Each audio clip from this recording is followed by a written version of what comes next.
Hoy en su cuento diario del mexicano José Emilio Pacheco, Tarde de agosto. A la memoria de Manuel Michel. Nunca vas a olvidar esa tarde de agosto. Tenías 14 años, ibas a terminar la secundaria. No recordabas a tu padre, muerto al poco tiempo de nacer. Tu madre trabajaba en una agencia de viajes. Todos los días, de lunes a viernes, te despertaba a las 6:30. Quedaba atrás un sueño de combates a la orilla del mar, ataques a los bastiones de la selva, desembarcos en tierras enemigas. Y entrabas en el día en que era necesario vivir, crecer, abandonar la infancia. Por la noche miraban la televisión sin hablarse. Luego te encerrabas a leer las novelas de una serie española, la colección Bazooka, relatos de la Segunda Guerra Mundial que idealizaban las batallas y te permitían entrar en el mundo heroico que te gustaría haber vivido. El trabajo de tu madre te obligaba a comer en casa de su hermano. Era hosco, no te manifestaba ningún afecto y cada mes exigía el pago puntual de tus alimentos. Pero todo lo compensaba la presencia de Julia, tu incansable prima hermana. Julia estudiaba ciencias químicas. Era la única que te daba un lugar en el mundo. No por amor, como creíste entonces, sino por la compasión que despertaba el intruso, el huérfano, el sin derecho a nada. Julia te ayudaba en las tareas, te dejaba escuchar sus discos, esa música que hoy no puedes oír sin recordarla. Una noche te llevó al cine, después te presentó a su novio. Desde entonces odiaste a Pedro, compañero de Julia en la universidad. Se vestía bien, hablaba de igual a igual con tu familia.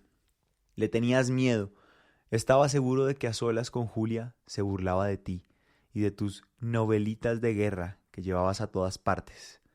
Le molestaba que le dieras lástima a tu prima, te consideraba un testigo, un estorbo, desde luego, nunca un rival. Julia cumplió 20 años esa tarde de agosto. Al terminar el almuerzo, Pedro le preguntó si quería pasear en su coche por los alrededores de la ciudad. «Ve con ellos», ordenó tu tío. Sumido en el asiento posterior, te deslumbró la luz del sol y te calcinaron los celos. Julia reclinaba la cabeza en el hombro de Pedro. Pedro conducía con una mano para abrazar a Julia. Una canción de entonces trepidaba en la radio. Caía la tarde en la ciudad de piedra y polvo.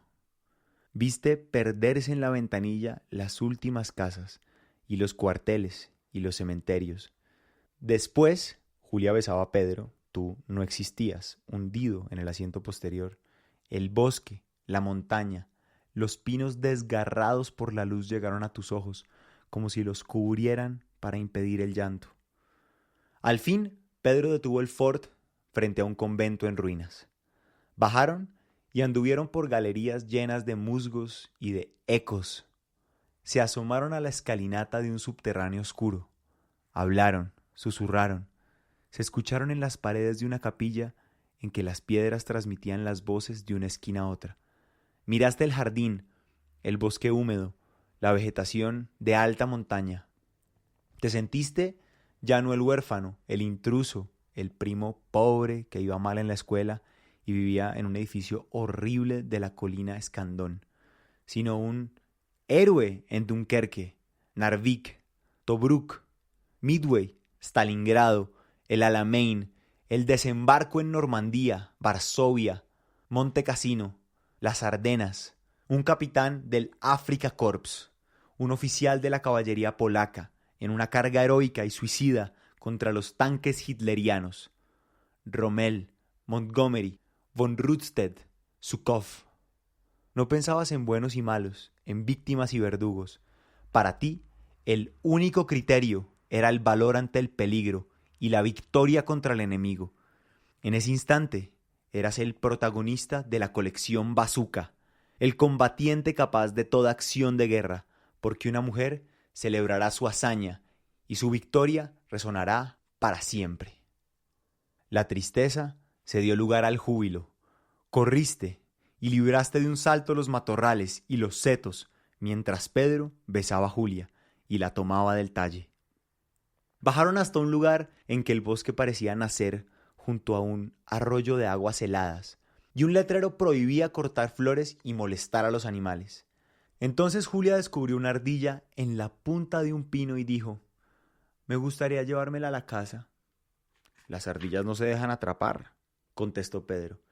«Y si alguien lo intentara, hay muchos guardabosques para castigarlo. ¿Se te ocurrió decir: yo lo agarro?» Te subiste al árbol antes que Julia pudiera decir no.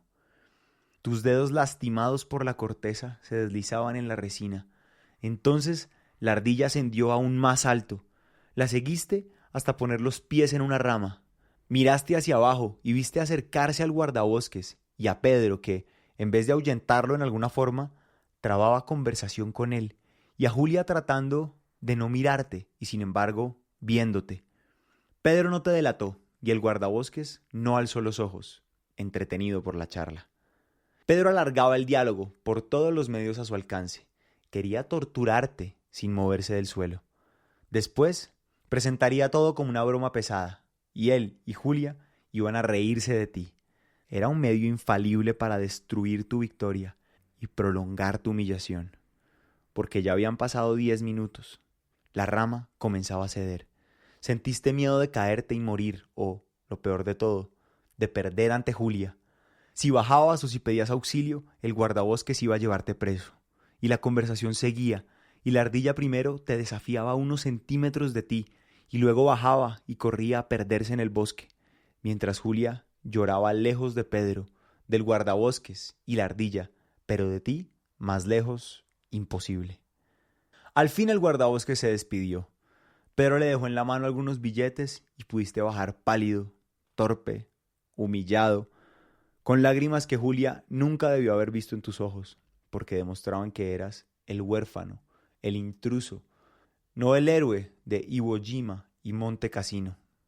La risa de Pedro se detuvo cuando Julia le reclamó muy seria: «¿Cómo pudiste haber hecho eso? Eres un imbécil, te aborrezco».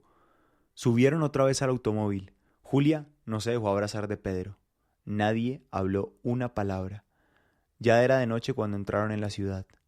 Bajaste en la primera esquina que te pareció conocida. Caminaste sin rumbo algunas horas, y al volver a casa le dijiste a tu madre lo que ocurrió en el bosque. Lloraste y quemaste toda la colección de bazooka, y no olvidaste nunca esa tarde de agosto. Esa tarde, la última en que tú viste a Julia.